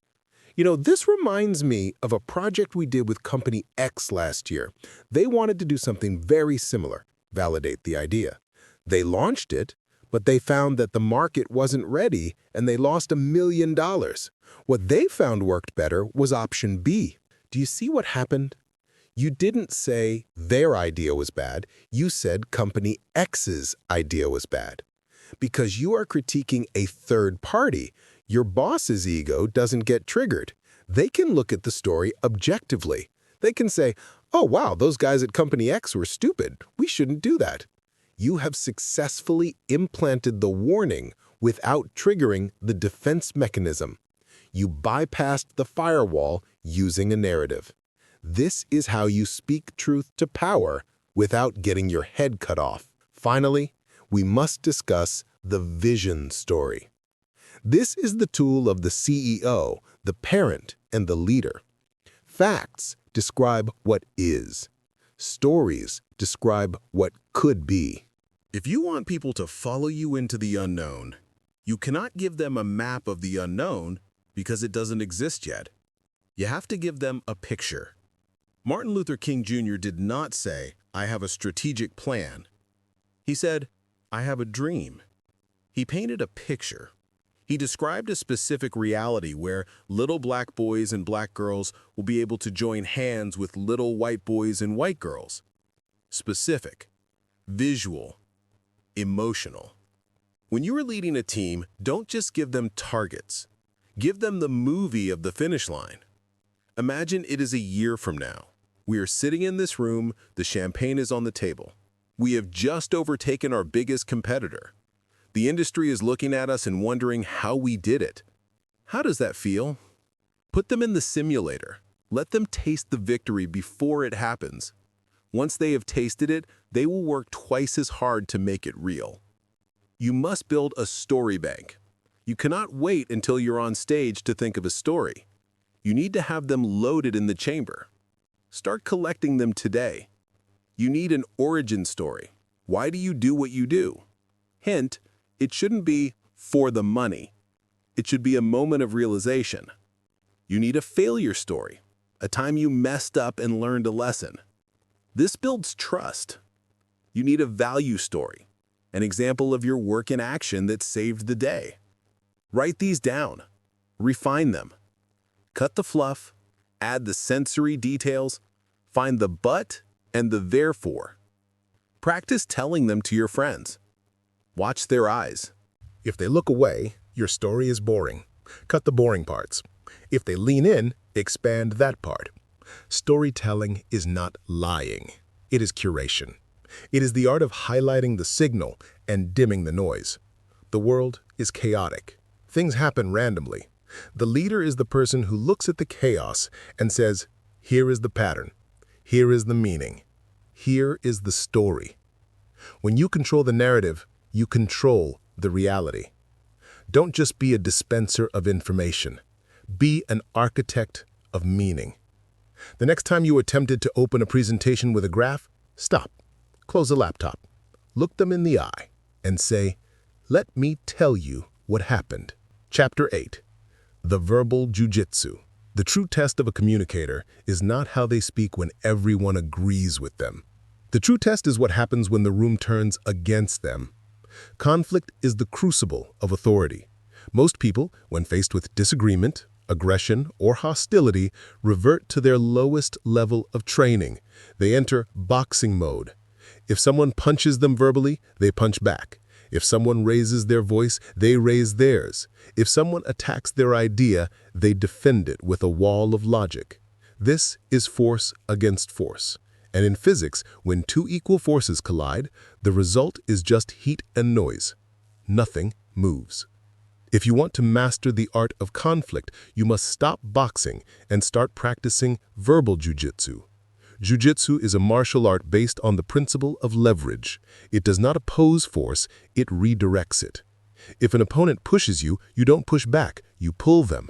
You use their own momentum to unbalance them.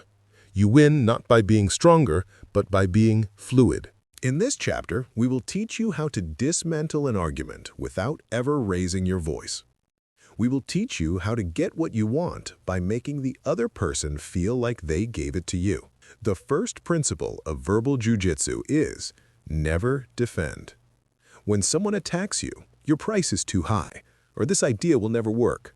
Your biological instinct is to defend. No, it's not too high. Look at the value. Yes, it will work. Let me show you the data. The moment you defend, you lose. Defending signals that you are seeking approval. It signals that their status is higher than yours and you must justify yourself to them. It also validates their frame. If they say, you're expensive, and you say, no, I'm not, you are arguing inside the expensive box they just built. Instead of defending, you absorb and pivot. To absorb, you must use the label. This is a technique used by FBI hostage negotiators. When someone is emotional or aggressive, you simply label their emotion. Opponent: this project is a disaster. We are wasting time. Amateur: it's not a disaster. We are just behind schedule. Defense: boxing. Master: it sounds like you are frustrated with the pace of the team. Label. Notice what happened. You didn't agree with them. You didn't disagree with them. You simply held up a mirror. When you label someone's emotion, it seems like you are angry. It looks like you are worried. A chemical shift occurs in their brain. The amygdala, the fear center, calms down. They feel heard. They feel understood. Usually, they will sigh and say, "Yes, I am frustrated because." Now they are no longer attacking you. They are explaining themselves. You have moved them from attack mode to explanation mode. You have redirected their energy. The second principle is replace why with how. Why is an accusatory word. Why did you do that? Why do you want a discount? Why don't you like the plan? Why triggers defensiveness. It forces the person to justify their existence. It feels like an interrogation. How triggers problem solving. How am I supposed to do that? How does this price fit into your budget? How can we make this plan work for you? This is the ultimate jujitsu move. It is called the calibrated question. Imagine a client demands something impossible. I want this delivered tomorrow for half the price. The boxer says, "That's impossible. We can't do that." Conflict. The jujitsu master says, "I understand you are under a deadline, but how am I supposed to deliver quality work if we cut the resources in half?" You are asking them to solve your problem. You are handing the problem back to them, but you are doing it politely. You are forcing them to look at the situation from your perspective. Usually, they will pause. They will realize their demand is unreasonable, and they will say, "Well, maybe we can extend the deadline." You won the negotiation, but you let them say the solution. The third principle is the agreement frame. In heated argument, the word "but" is a grenade. I agree with you, but the moment you say "but," you delete everything you said before it. The listener knows that "I agree with you" was a lie. But signals that a fight is coming. In verbal jujitsu, we replace "but" with "and." This is called the yes and technique from improv comedy. It keeps the energy moving forward. Opponent, we need to cut costs. You, I agree we need to be efficient, and we need to make sure we don't damage the product quality in the process. Do you feel the difference? Yes, but creates friction. Yes, and creates partnership. You are not fighting their reality. You are adding to it. You are guiding it in a new direction. Now let's talk about the power of your right. Be careful here. There is a difference between "you're right" and "that's right." If you are arguing with someone and they say, you're right, okay," they are just trying to shut you up. They are dismissing you. They want the conversation to end. However, if you can get them to say, "That's right," you have achieved a breakthrough. "That's right" means they believe you understand them. How do you get there? You use the summary. When someone is rambling, angry, or confused, listen carefully. Then repeat their main points back to them, but more clearly than they said it. So if I understand you correctly, you are worried that if we launch now, the software will crash and your team will be blamed. Is that fair? They will look at you stunned that you listened, and they will say, "That's right." The moment they say, "That's right," the conflict dissolves. You have bonded. You are now on the same side of the table looking at the problem together. The fourth principle is disarming with vulnerability. Sometimes you are wrong. Sometimes you are under attack because you actually messed up. In this scenario, the strongest move is the accusation audit. This involves listing all the terrible things they are thinking about you before they can say them. If you are late for a meeting, don't walk in and make a weak excuse. Traffic was bad. Walk in and say, "I'm late. I know this looks disrespectful to your time. You have every right to be annoyed. I am the asshole today." You have just stolen their thunder. You have taken the words right out of their mouth. What can they say now? Yes, you are an asshole? No, because you already said it. By disarming them with total ownership, you leave them with no ammunition. They will usually instinctively switch to comforting you. No, it's okay. Traffic happens. You used their energy against them to gain forgiveness. Finally, we must discuss silence as a weapon. In a conflict, silence is terrifying. When someone shouts at you or makes an aggressive demand, your best response is often to look them in the eye and say absolutely nothing. Count to 4. The silence acts as a vacuum. It sucks the energy out of their attack. They expect resistance. When they hit nothing but air, they stumble. They will often start backpedaling to fill the silence. I'm not saying you're incompetent, I'm just saying they start negotiating with themselves. You simply watch. This requires immense self-control. Your heart will be racing. You will want to speak, but you must hold the line. Let the silence do the work. Conflict is a game of emotional chicken. The person who was most comfortable with tension wins. The goal of verbal jujitsu is not to humiliate your opponent. That is a short-term win, but a long-term loss. If you humiliate them, they will resent you. They will plot revenge. The goal is to allow them to save face while you get your way. You want them to walk away thinking, that was a good conversation, even though you dismantled their entire argument. You do this by softening your tone while hardening your words. This is the iron hand in a velvet glove. You can say very difficult things if your voice is calm and your demeanor is empathetic. I cannot accept that price, said with a smile and a warm tone.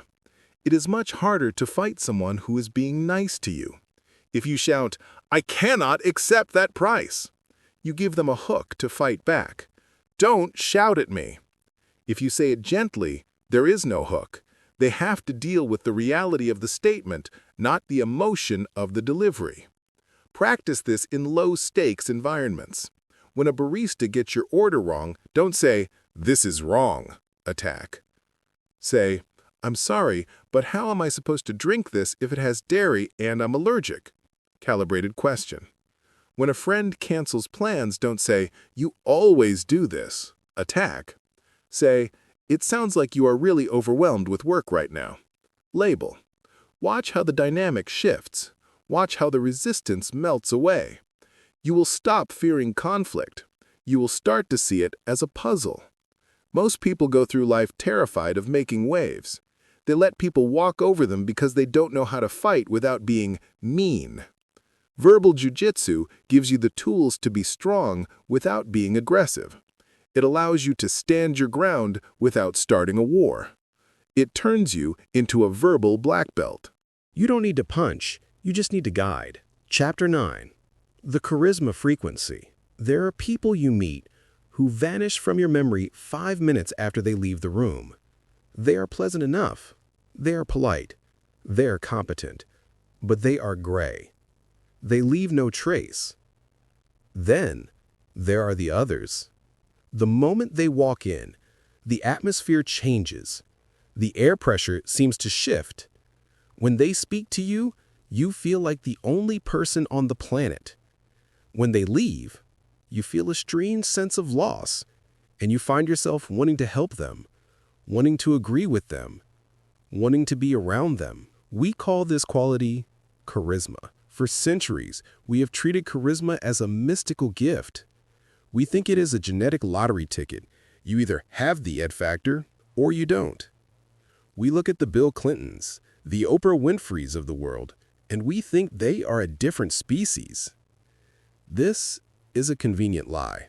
It is convenient because it absolves you of the responsibility to change. If charisma is magic, you don't have to try. But charisma is not magic. Charisma is a frequency. It is a specific set of nonverbal and verbal signals that trigger a specific chemical reaction in the brain of the observer. It is a technology. And like any technology, it can be reverse engineered, learned, and mastered. In this chapter, we are going to break down the physics of magnetism. We are going to teach you how to tune your broadcast so that people are compelled to listen. The formula for charisma is actually quite simple. It is the simultaneous projection of two opposing qualities, power and warmth. Most people can only do one. The power people are impressive. They are smart, assertive, and high status. They command respect, but they often lack warmth. We fear them, we obey them, but we do not like them. They are the tyrants. The warmth people are lovely. They are kind, empathetic, and approachable. We like them, but we often do not respect them. We do not look to them for leadership. They are the doormats. True charisma exists in the tension between these two poles. It is the benevolent king or the wise queen. It is the person who has the power to crush you, but chooses instead to lift you up. When you combine high power with high warmth, you create a psychological safety net. The power tells the listener, I can protect you. The warmth tells the listener, I will not hurt you. This combination is irresistible to the primal brain. So, how do we manufacture this frequency? Let's start with warmth. Warmth is not about being nice. Nice is weak. Warmth is about presence. The greatest enemy of charisma is distraction. When you are talking to someone and your eyes dart to your phone, or you look over their shoulder to see if someone more important has walked in, you are severing the connection. You are signaling, you are not enough. The most charismatic people in the world practice radical presence. When they are with you, they are 100% with you. Their phone is invisible, their body is turned toward you, their eyes are locked on yours. For those 3 minutes, you are the center of their universe. This releases a flood of dopamine in the recipient's brain. We are all starving for attention. We live in a world of fractured focus. When someone gives us the gift of their total, undivided attention, it feels like a drug. We become addicted to them. To practice this, you must learn the spotlight shift. Most people walk into a room with the spotlight on themselves. They are thinking, how do I look? Do they like me? Am I smart enough? This is self-obsession, and it kills charisma. It makes you stiff and awkward. The charismatic person walks into a room and shines the spotlight on others. They are thinking, who are you? What is your story? How can I make you feel good?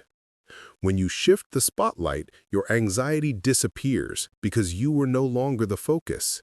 You become the observer. This leads us to the mechanic of the slow smile. This is a micro-behavior that has a massive impact.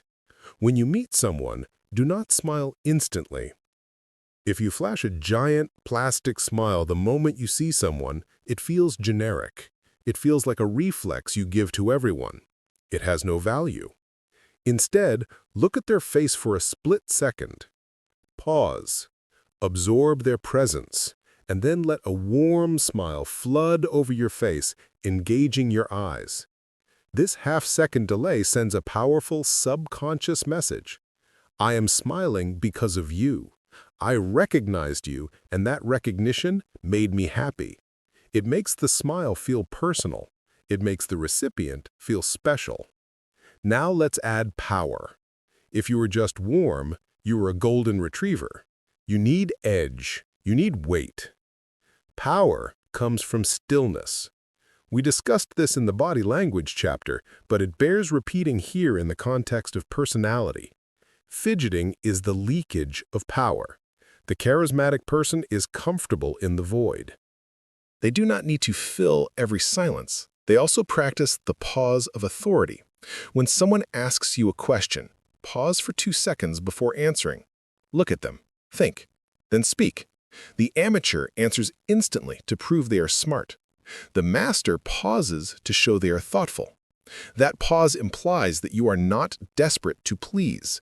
It implies that your words are valuable and require retrieval from a deep place.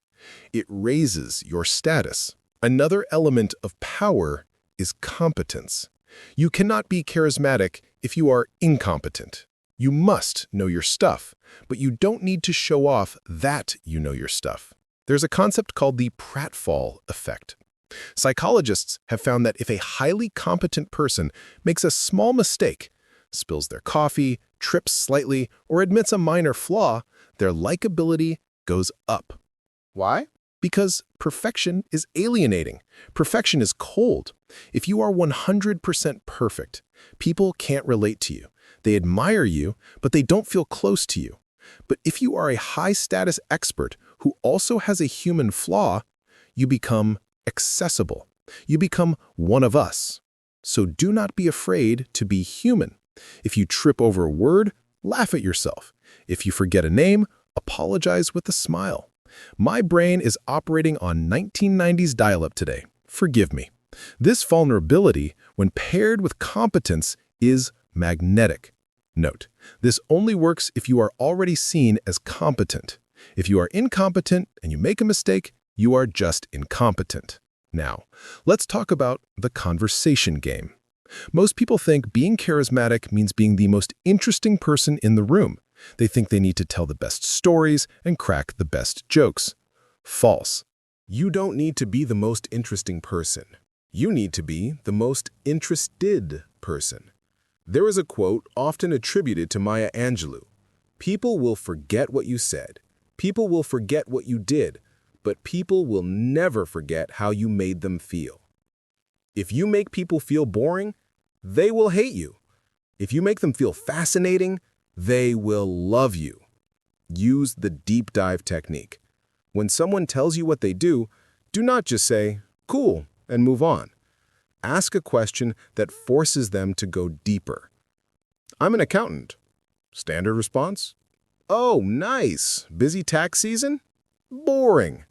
Charismatic response? That requires a very specific type of brain. Do you love the precision of it, or is it just a job? Suddenly, you were talking about their psychology, their passion, their life. You have bypassed the small talk and hit the real talk. People love to talk about themselves.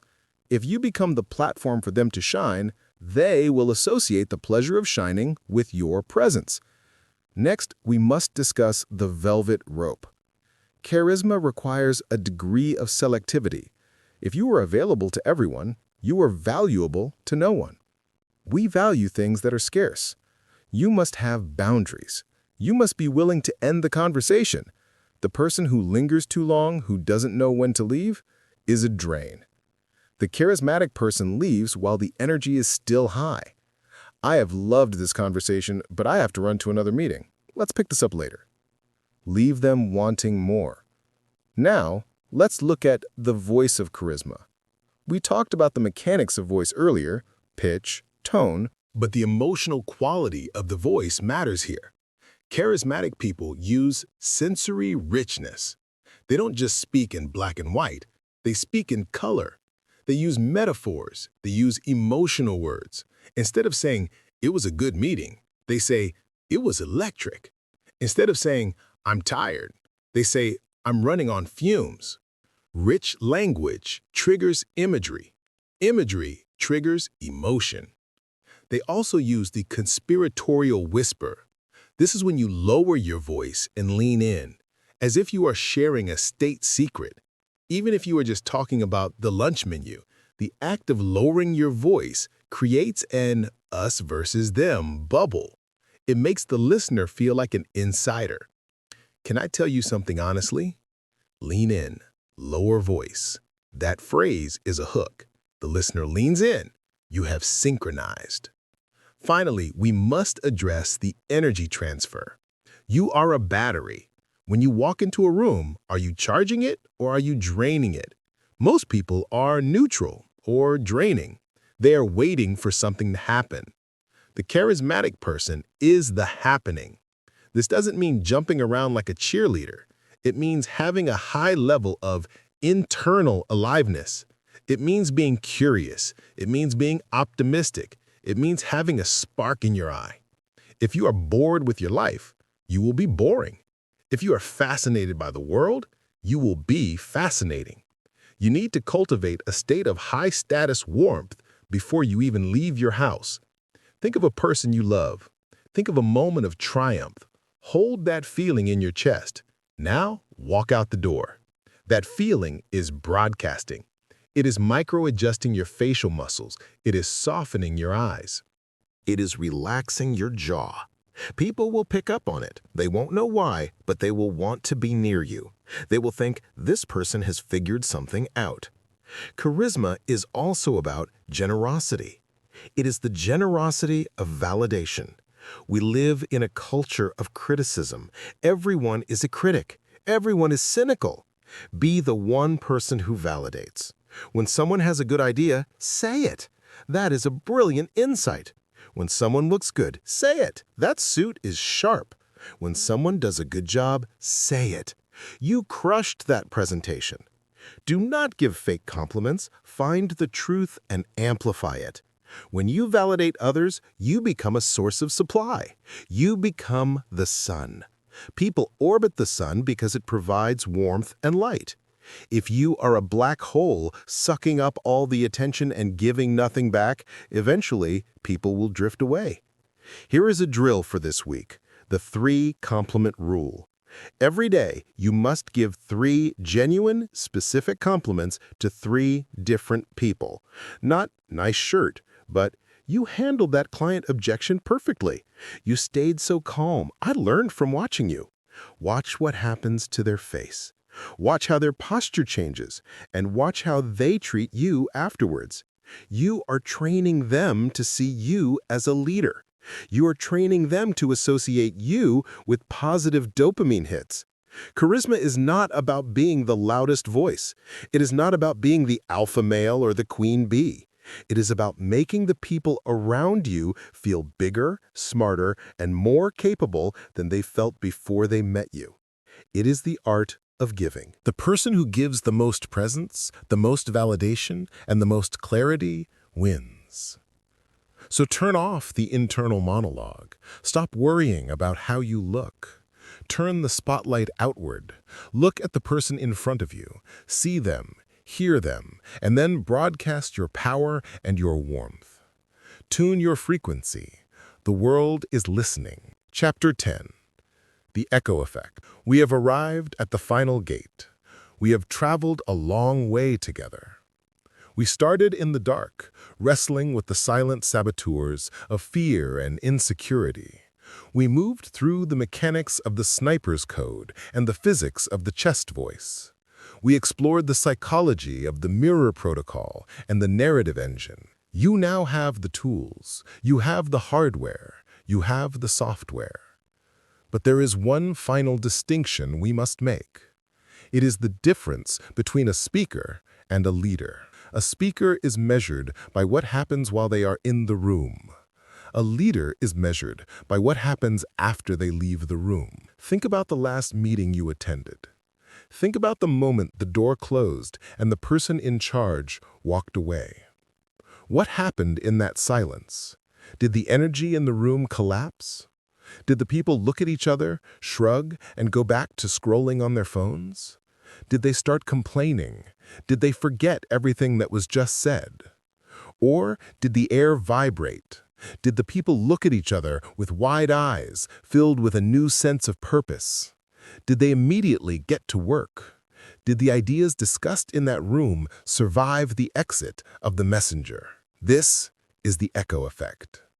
True mastery of communication is not about the sound you make. It is about the resonance you leave behind.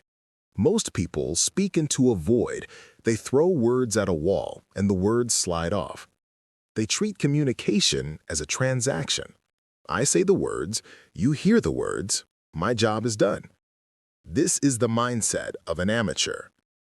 The master understands that words are seeds. When you speak, you are planting code in the minds of other people.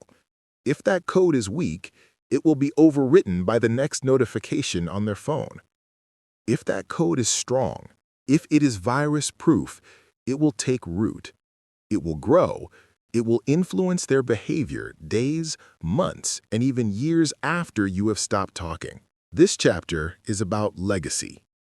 It is about the responsibility of your voice. Because once you learn to speak smart, you possess a superpower. And like any superpower, it can be used to build or to destroy. Let's analyze the physics of the echo. An echo requires a hard surface to bounce off of. In communication, that hard surface is truth. If you speak fluff, if you speak lies, if you speak manipulation, there is no echo. The sound is absorbed by the softness of the falsehood. It dies instantly. But when you speak the raw, unvarnished truth, especially when it is difficult, especially when it is unpopular, it hits the listener like a hammer against steel. It rings. You might have experienced this. Someone gave you a piece of feedback 10 years ago. It was harsh. It hurt, but it was true. You can still hear their voice in your head today. You can still feel the impact. That is an echo. To generate this level of impact, you must transition from impression to impact. Impression is concerned with, do they like me? Do I look smart? Did I sound professional? Impact is concerned with, did I change them? Did I shift their reality? Did I move the needle? Impression is vanity. Impact is service. To achieve impact, you must embrace the role of the architect of reality. Language is not just a tool for describing the world, it is a tool for creating it. When a CEO says, "We are in a crisis," the reality of the company becomes a crisis. Panic sets in, stocks drop, people hoard resources. When a CEO says, "We are in a transformation," the reality becomes an opportunity. Ingenuity wakes up, people collaborate. The facts on the ground, the balance sheet, might be exactly the same, but the reality, the human experience of those facts, was dictated entirely by the choice of words. You do this every day in your own life. If you tell your team, "This is impossible," you have just built a wall. They will stop trying. You have spoken failure into existence. If you tell your team, "This is a puzzle," you have just opened a door. They will start looking for the pieces. You have spoken solution into existence. This is the terror and the glory of powerful communication. You are constantly programming the people around you. Are you programming them with viruses? Are you infecting them with your own cynicism, your own doubt, your own low standards? Or are you programming them with an operating system of resilience, clarity, and excellence? The echo effect requires you to become the standard. You cannot demand clarity if you speak with clutter. You cannot demand passion if you speak with apathy. You cannot demand honesty if you speak with evasion. Your voice is the tuning fork for your environment. If a piano is out of tune, you strike a tuning fork. You hold it close to the strings. The strings begin to vibrate in sympathy with the fork. They align themselves to the standard. You are the fork. The people around you are the strings. If you want a culture of high performance, you must speak the language of high performance. This means zero tolerance for the weak of fires we discussed in Chapter 4. It means zero tolerance for the passive voice. It means embodying the lion's gait and the chest voice. When you hold the standard, it is uncomfortable at first. People will try to pull you back down to the static. They will say, "Why are you being so serious? Why does it matter?" Hold the note. Eventually, they will tune to you. They will start to stand taller. They will start to speak clearer.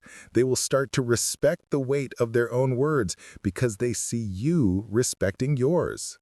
This brings us to the concept of the 24-hour rule. If you want to test the power of your echo, try this experiment. For the next 24 hours, you are not allowed to say anything that isn't true, useful, or kind. If you're about to complain about the weather, stop. Is it useful? No, it's noise. If you're about to gossip about a coworker, stop. Is it kind? No, it's poison. If you're about to make an excuse, stop. Is it true? No, it's a defense mechanism. You will find yourself being very quiet. You will realize how much of your daily communication is just waste. It is just exhaust fumes leaving your mouth. But the few things you do say in those 24 hours will have nuclear power because they are pure. When you strip away the waste, you increase the density of your speech, and density creates gravity. People will be drawn to you because you are a source of signal in a world of noise. Now let's talk about the final audit. We have covered a lot of ground in this book. It is easy to nod along, to agree, and then to go back to your old habits. The gravitational pull of mediocrity is strong. The ghost, Chapter 1, will try to come back. It will whisper, "Stay quiet, it's safer." The pleaser will try to come back. It will whisper, "Just apologize so they like you." You must be vigilant. Mastery is not a destination. It is a daily maintenance of standards. You need to build a communication cockpit. Just as a pilot scans their instruments, you must scan your output. Scan your posture. Are you taking up space? Chapter 6. Scan your breath. Are you breathing into your belly? Chapter 5. Scan your words. Did you use but or and? Chapter 8. Scan your state. Are you broadcasting warmth or anxiety? Chapter 9. If you drift, correct course. Do not judge yourself, just correct. I mumbled that sentence. Okay, next sentence, I will articulate. I looked down when I said the price. Okay, next time I will look them in the eye. This micro-correction is the path to greatness. And remember the ultimate goal, simplicity. The smartest people in the world are the simplest speakers. They do not hide behind jargon. They do not try to impress you with complexity. They have done the hard work of understanding the subject so deeply that they can hand it to you in a single polished stone. Think of the greatest speeches in history. I have a dream. Ask not what your country can do for you. We shall fight on the beaches. Simple words, short sentences, infinite echo. You are capable of this. You are capable of being the person who clarifies the confusion. You are capable of being the person who calms the storm. You are capable of being the person whose voice is the most valuable asset in the company. But you have to decide to do it. You have to decide that you are done being ignored. You have to decide that your ideas are too important to be delivered in a wet cardboard box. You have to decide to respect your own intelligence enough to give it a voice worthy of it. This is the end of the audiobook, but it is the beginning of your practice. The next time you walk into a room, pause at the door. Take a deep breath. Set your intention. Drop your shoulders. Unclench your jaw. Remember that you are not there to survive the meeting. You are there to lead it. You have the sniper's code. You have the mirror protocol. You have the narrative engine. You are no longer just a source of noise. You are a source of truth. Speak smart, speak bold, speak true. And let the echo ring. Thank you for listening to How to Speak Smart. Master the psychology of powerful communication. This journey was designed to strip away the bad habits of a lifetime and replace them with the mechanics of authority. But listening is only the first step. The transformation happens in the application. Do not let this knowledge sit in your mind like a dusty book on a shelf. Take it out of the practice tanks. Use it. Test it. Fail with it. Try again. Your voice is the interface between your internal world and the external reality. If you upgrade the interface, you upgrade your life. If you found value in this audiobook, if you felt that shift in perspective, please take a moment to support the channel. Like this video, share it with someone who needs to hear it, and subscribe to the Premier Audiobooks for more content on self-mastery, psychology, and success. We are building a community of people who refuse to settle for average. We want you in that community. Until next time, stop talking, start speaking.